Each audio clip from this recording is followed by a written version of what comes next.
વડાલી શહેરમાં રાજા સગર રાજા ભગીરથના વંશજો ખૂબ જ મોટી સંખ્યામાં વસવાટ કરી રહ્યા છે. ત્યારે સગર સમાજના કુળદેવીની અસીમ કૃપા હર હંમેશ સમાજ ઉપર બની રહે તે માટે છેલ્લા 32 વર્ષથી માં અંબા અને માં મહાકાળીના આરાધના પર્વ ચૈત્રી નવરાત્રિના પ્રથમ નોરતે વડાલીથી પાવાગઢ પદયાત્રા સંઘ લઈને સગર સમાજના ભાવિ ભક્તો જતા હોય છે.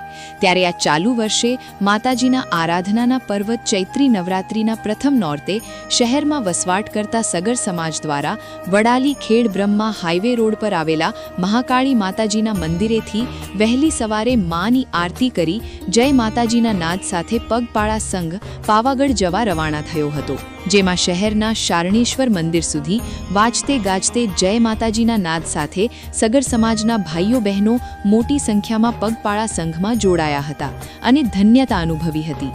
ત્યારે શારણેશ્વર મંદિરથી 400થી વધુ પદયાત્રીઓ સાથે વડાલીથી પાવાગઢ જવા આ પદયાત્રા સંઘ રવાના થયો હતો.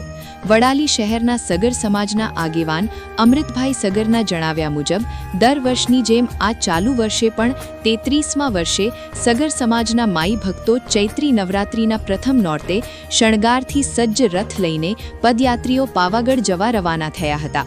જે રથ લઈ માઈ ભક્તો 6 દિવસની પદયાત્રા ખેડી 7મા દિવસે પાવાગઢ પહોંચશે અને માના ચરણોમાં માથું ઝુકાવી ધન્યતા અનુભવશે.